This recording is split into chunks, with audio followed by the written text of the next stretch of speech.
चित्रकूट धाम। आज हम लोग बात करेंगे, अभी गृह प्रवेश के मुहूर्त का समय चल रहा है। सबसे ज़्यादा गृह प्रवेश, शुद्ध तिथियां, नक्षत्र, क्योंकि कहते हैं बहुत मेहनत से घर बनता है, तो लोग जो है गृह निर्माण, गृह प्रवेश, इसकी शुभ तिथियां, मुहूर्त, ये सब जानने का प्रयास करते हैं।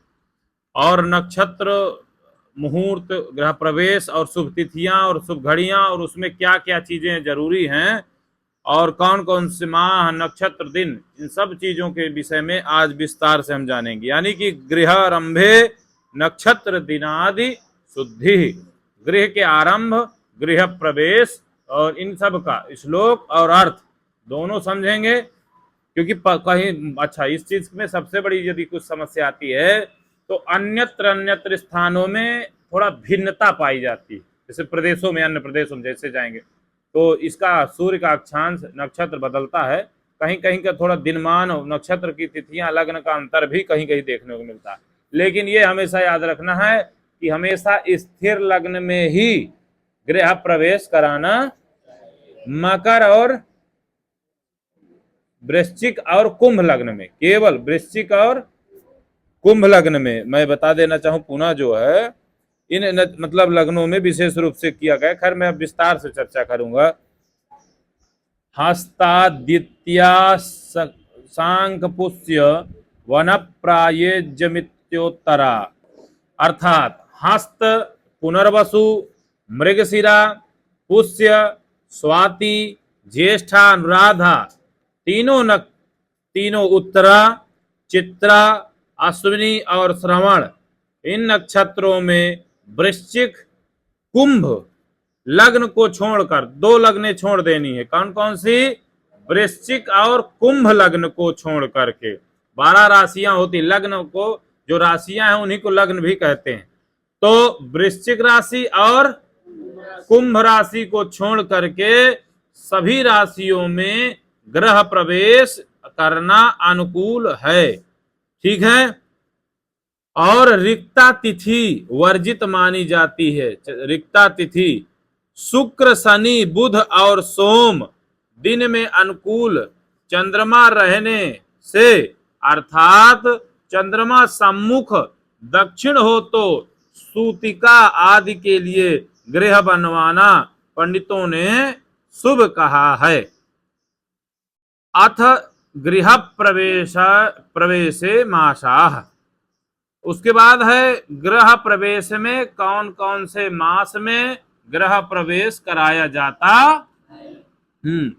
माघेर्थ लाभ प्रथमे प्रवेशे पुत्रार्थ लाभ खलु फाल्गुने च चैत्रेर्थ हानि धन धान्य लाभो वैशाख मासे पशुपुत्र लाभ ज्येष्ठे च मासे सुपरेषु नूनाम हानि प्रद शत्रु भय प्रदश्च। गृह प्रवेश में माघ धन लाभ कारक होता है। उसके बाद दूसरा मास कौन सा है? फाल्गुन में पुत्र और धन लाभ कारक होता है। चैत्र में धन की हानि होती है और वैशाख मास में धन धान्य लाभ होता है। और ज्येष्ठ मास में पशुपुत्र का लाभ। इनसे भिन्न मासों में शत्रु भय तथा हानि जाननी चाहिए, हानि होती। तो इन मासों में और जो मास बताए गए हैं उनमें भी किया जाता है। अब आगे है गृह प्रवेश के मुहूर्त। मुहूर्त तो गृहारंभ में कहे हुए मास, पहले हम लेंगे मास, फिर शुभ दिन, फिर शुभ पक्ष। तो पक्ष सबसे हमेशा कौन सा ज्यादातर?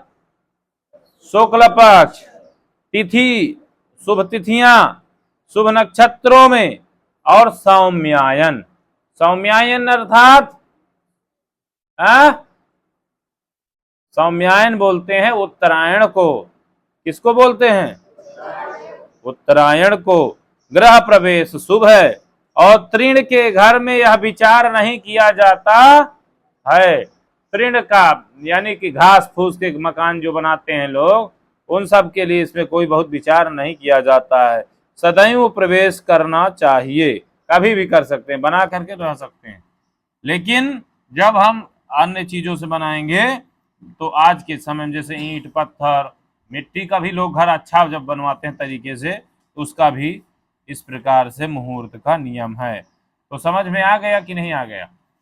समझना यह है कि इन मतलब मासों में, पक्षों में, तिथियों में, वारों में, तो जिसमें शुभ नक्षत्र शुभ तिथियां, जो नक्षत्र बताए गए हैं, जो तिथि बताए गए हैं, उनमें ही मुख्य रूप से विचार करना चाहिए, उससे लाभ होता है।